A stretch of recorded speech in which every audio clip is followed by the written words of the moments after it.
What does Saddleback, Elevation Church, and North Point have in common? They're big, well-known, often used as calling cards on ministry resumes. But here's the problem. A big name on a resume doesn't always equal big impact or healthy church staff culture. Today, we are going to talk about exposing the myth of the calling card resume. We're going to talk about why churches need to dig deeper and what flashy resumes might be hiding and how to actually discern actual character and fit, not just impressive job titles. So if you're hiring or you're looking to be hired, this might be a wake-up call that you need. Hi there. My name's Todd Rhodes. I'm one of the co-founders over at chemistrystaffing.com and your host right here. You're listening to the Healthy Church Staff Podcast. We talked about this a few days ago, on the podcast, but I wanted to take a little bit different tack today. And let me start with this. Just because someone worked at a megachurch doesn't mean that they're going to be a healthy hire. In fact, that really impressive resume on paper might be hiding some serious red flags. Stick around. I'm going to show you how to spot the difference between real value and shiny packaging. All right.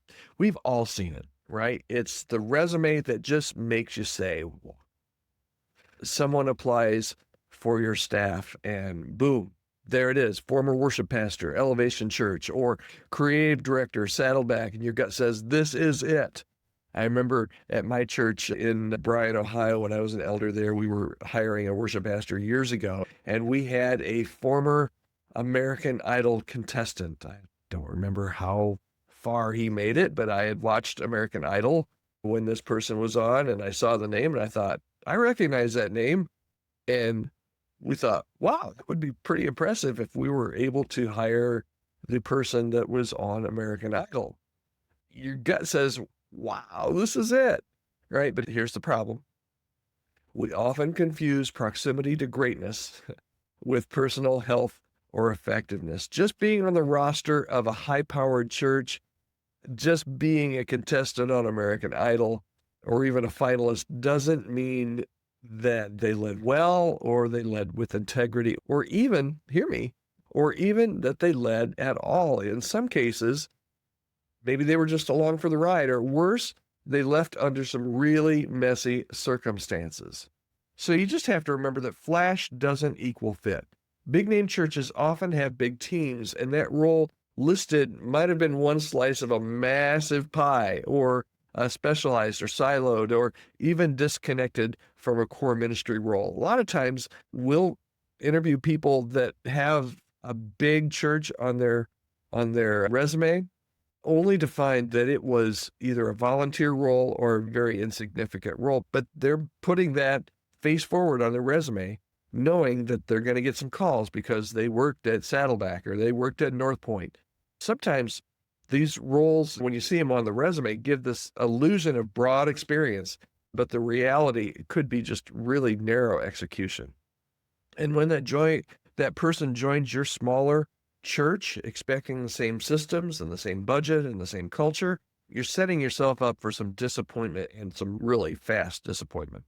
So let's talk just a little bit here about what a big church can sometimes hide, because if we're really honest, big churches can unintentionally mask dysfunction.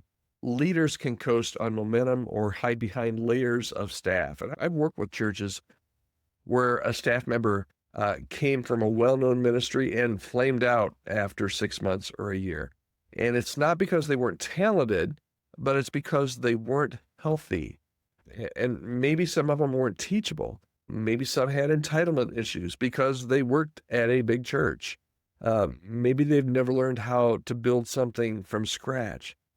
What should we look for? Instead of getting starstruck by a really wowing resume, maybe we should ask some different questions, because a paper resume only is going to tell you so much, particularly when you're looking at a resume from someone from a church that you admire and a church that you know, and you're enamored and think, wow, this would be such a steal if we could hire this person. Ask these questions before you get way out in front of your skis, okay? What did they actually build in their last role? What was their actual role like? How do they respond to failure or to transition? And can they even thrive in a different context? Without the same resources, without the same recognition without being on the staff of a big, well-known church. The real value that you're going to need to assess if you're interviewing a candidate that has this on their resume, the real value is in assessing their adaptability and their character and their EQ, their emotional intelligence, to see if they really would have the ability to lead and the ability to be led in your specific church. Now, a resume might open the door, but the wisdom and the questions that you ask are going to determine whether or not you need to let somebody in. All right, so here's the bottom line for today. A big name church on a resume might be a conversation starter, but it should don't let it get to you. It should never be the hiring decision maker. You've got to dig deeper. You've got to ask the tough questions, because what worked at a large church might not work at your church, and that person that came off of that large church staff might not be the person that's going to fit really well, chemistry-wise, on your team. I hope this has been helpful. Man, it's a struggle when you see that resume and your jaw drops and you think, wow, they're even actually considering applying here. Take a pause and ask the right questions. All right, that's it for today right here on the Healthy Church Staff Podcast. Hope this has been helpful, and we'll be right back here again tomorrow.